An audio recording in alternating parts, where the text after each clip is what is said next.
সুপ্রিয় দর্শক, এইমাত্র পাওয়া সকালের সংবাদে আপনাদের স্বাগতম। শুরুতে জানাবো সংবাদ শিরোনাম, পরে বিস্তারিত।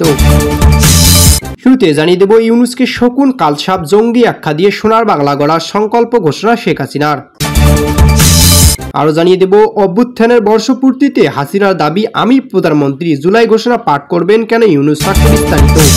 এবং সর্বশেষ জানিয়ে দেব, ফেব্রুয়ারিতে সংসদ ভোটের আয়োজন করতে নির্বাচন কমিশনকে চিঠি দিল প্রধান উপদেষ্টা। সুপ্রিয় দর্শক, এতক্ষণ শুনছিলেন সংবাদ শিরোনাম, এবার জানাবো বিস্তারিত। ডক্টর ইউনূসকে শকুন কালসাপ জঙ্গি আখ্যা দিয়ে সোনার বাংলা গড়ার সংকল্প ঘোষণা শেখ হাসিনার। জাতীয় পতাকা শকুন খুব লেখাচ্ছে, গর্জে উঠলেন শেখ হাসিনা। ইউনূসকে বললেন কালসাপ, দাবি করলেন তার সব সিদ্ধান্তই অবৈধ। গণ অভ্যুত্থানের বর্ষপূর্তিতে দেশবাসীর উদ্দেশ্যে ভাষণে প্রধান উপদেষ্টা মোহাম্মদ ইউনূসকে ফের নিশানা করলেন শেখ হাসিনা। প্রধান উপদেষ্টাকে জঙ্গি কালসাপ শকুনের সঙ্গে তুলনা করে হাসিনা বলেন, 1971 সালের মতো বাংলাদেশ ফের হায়নার কবলে পড়েছে।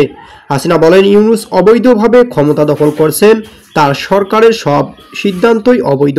বাংলাদেশের সাবেক প্রধানমন্ত্রী গত বছর 5 আগস্টের অভিজ্ঞতা তুলে ধরে বলেন, গণভবনে হামলা করা হয়েছে, প্রধানমন্ত্রী হিসেবে আমার নিরাপত্তা ছিল, তারা পাল্টা জবাব দিয়ে দুপক্ষের মানুষ মারা যেত, আমি তা চাইনি, তাই ক্ষমতা ছেড়ে দিয়েছিলাম। শেখ হাসিনা ভাষণে ইউনূসের পাশাপাশি বিএনপির কার্যনির্বাহী চেয়ারম্যান তারেক জিয়ার বিরুদ্ধে তোপ দাগেন। বলেন, লন্ডন থেকে সে পরামর্শ দিয়েছিল মানুষ মানলেই ক্ষমতা ছাড়তে বাধ্য হবে। দীর্ঘ ভাষণে হাসিনা তার জমানার সাফল্যের নানা নজির তুলে ধরেন। এবছরে ইউনূস দেশটাকে ধ্বংস করে দিয়েছে, কোটি কোটি টাকা বিদেশে পাচার করেছে। হাসিনা আরও বলেন, গত বছরের সমস্ত হত্যাকাণ্ডের জন্য ইউনূসে দায়ী, তিনি অবৈধভাবে ক্ষমতা দখল করছেন। হাসিনা বলেন, জাতীয় পতাকা শকুন খুব লেখাচ্ছে। শেখ হাসিনা বলেন, আমি কাউকে হত্যা করিনি, আমি ন্যায় বিচারে বিশ্বাস করি, তাই বঙ্গবন্ধুর হত্যাকারীদের হত্যা না করে বিচারের মুখোমুখি করেছিলাম। আওয়ামী লীগের নেত্রী দেশবাসীর কাছে বিচার চাইছেন। বলেন, আওয়ামী লীগ কি অপরাধ করছে? আওয়ামী লীগ দেশে স্বাধীন করছে, আওয়ামী লীগ দেশ গড়েছে, আওয়ামী লীগ, সেটা কি অপরাধ? হাসিনা দেশবাসীর উদ্দেশ্যে ইউনূসকে সাজা দাবি করেন। এদিকে অভ্যুত্থানের বর্ষপূর্তিতে হাসিনার দাবি আমি প্রধানমন্ত্রী, জুলাই ঘোষণা পাঠ করবেন ইউনূস। সরকারিভাবে না ঘোষণা করা না হলেও একাধিক সূত্রে জানা যাচ্ছে, বিএনপি সহ বহু দলের অনেকেই নেতাই জুলাই বিপ্লবকে সংবিধানের অন্তর্ভুক্ত করার পক্ষপাতী নন। এদিকে বাংলাদেশের গণ অভ্যুত্থানের বর্ষপূর্তিতে গত 5 আগস্ট গণ আন্দোলনের মুখে ক্ষমতাচ্যুত হন প্রধানমন্ত্রী শেখ হাসিনা। তারপর পদ্মা মেঘনা দিয়ে অনেক জল গড়িয়ে গিয়েছে, দেশে আছে সেই তিমিরেই। কারো কারো মতে রাজনৈতিক প্রতিহিংসা, খুন খারাপি, ধর্ষণ, গণধর্ষণ, চুরি ডাকাতি, পিটিয়ে হত্যা, মব হামলা, চরম দুর্নীতি, রাষ্ট্রীয় নিপীড়ন, সংবাদ মাধ্যম কন্ট্রোল থেকে শুরু করে জঙ্গি আস্ফালন, সব মিলিয়ে দেশের পরিস্থিতি 1 বছর আগের তুলনায় আরও খারাপ হয়েছে। এই সমালোচনাকে পেছনে ফেলে গণ অভ্যুত্থানের বর্ষপূর্তিতে দিনটি উৎসবের মেজাজে পালন করেন ডক্টর মোহাম্মদ ইউনূস অন্তর্বর্তী সরকার। এদিকে ঢাকা সহ বিভিন্ন শহরে শুরু হয়েছে সরকারি বেসরকারি উদ্যোগে সাংস্কৃতিক অনুষ্ঠান। এলাকায় জনসমাবেশ, ভাষণ দেবেন প্রধান উপদেষ্টা ডক্টর মোহাম্মদ ইউনূস। এদিকে গণ অভ্যুত্থানে হঠাৎ তিনি ক্ষমতা হারানোর 1 বছরের মাথায় সাবেক প্রধানমন্ত্রী শেখ হাসিনা ফের দাবি করেছেন, আমি এখনো দেশের বৈধ প্রধানমন্ত্রী, আমি পদত্যাগ করিনি, আমাকে জোর করে ক্ষমতা ছাড়তে বাধ্য করা হয়। হাসিনার দলের ফেসবুক পেজে দেশবাসীর উদ্দেশ্যে ভাষণ দেবেন বাংলাদেশ সময়।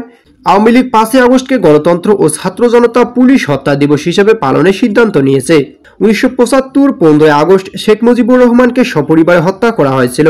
আওয়ামী লীগের জামানায় আগস্ট বাংলাদেশে তাই শোকের মাস হিসেবে পালিত হতো। গত বছর থেকে তা বদলে গিয়েছে, দিনটি ইউনূস সরকার পালন করেনি। শোকের আগস্ট উপলক্ষে এক বার্তায় হাসিনা ফের বলেছেন, তিনি রাষ্ট্রপতির কাছে পদত্যাগপত্র পেশ করেননি, বলেছেন আমি এখনো বৈধ প্রধানমন্ত্রী। এদিকে ফেব্রুয়ারিতে সংসদ ভোটের আয়োজন করতে নির্বাচন কমিশনকে চিঠি দিল প্রধান উপদেষ্টার অফিস। জুলাই গণ অভ্যুত্থান দিবস প্রধান উপদেষ্টা অধ্যাপক ডক্টর মোহাম্মদ ইউনূস জাতির উদ্দেশ্যে ভাষণে আগামী বছর ফেব্রুয়ারি মাসে রোজা শুরুর আগে নির্বাচনের আয়োজনের জন্য নির্বাচন কমিশনকে চিঠি দেওয়ার কথা বলেন। 2026 সালে ফেব্রুয়ারি মাসে রোজা শুরুর আগে জাতীয় সংসদ নির্বাচন আয়োজনের জন্য সকল প্রস্তুতি সম্পন্ন করতে নির্বাচন কমিশনকে চিঠি দিয়েছে বাংলাদেশ প্রধান উপদেষ্টার প্রধান ডক্টর মোহাম্মদ ইউনূসের কার্যালয়। প্রধান উপদেষ্টার অফিস সূত্রে বলা হয়েছে, এটি চিঠির মাধ্যমে নির্বাচন আয়োজনের জন্য সরকারের পক্ষ থেকে নির্বাচন কমিশনকে অনুরোধে আনুষ্ঠানিকতা সম্পন্ন হলো। এদিকে প্রধান নির্বাচন কমিশনারকে পাঠানো চিঠিতে উল্লেখিত সময়ে প্রকাশিত মানের অবাধ, সুষ্ঠু, শান্তিপূর্ণ ও উৎসবমুখর জাতীয় নির্বাচনের আয়োজনে প্রয়োজনীয় কার্যক্রম গ্রহণের জন্য অনুরোধ করেন প্রধান উপদেষ্টার মুখ্য সচিব এম সিরাজউদ্দিন মিয়া। এদিকে 5 আগস্ট জুলাই গণ অভ্যুত্থানের দিবস প্রধান উপদেষ্টা অধ্যাপক মোহাম্মদ ইউনূস জাতির উদ্দেশ্যে ভাষণ দিয়েছিলেন। ফেব্রুয়ারি মাসে রোজা শুরুর আগেই নির্বাচন আয়োজনের জন্য নির্বাচন কমিশনকে চিঠি দেওয়ার কথা বলেন। তারই ধারাবাহিকতায় এই চিঠি পাঠালো প্রধান উপদেষ্টার কার্যালয়।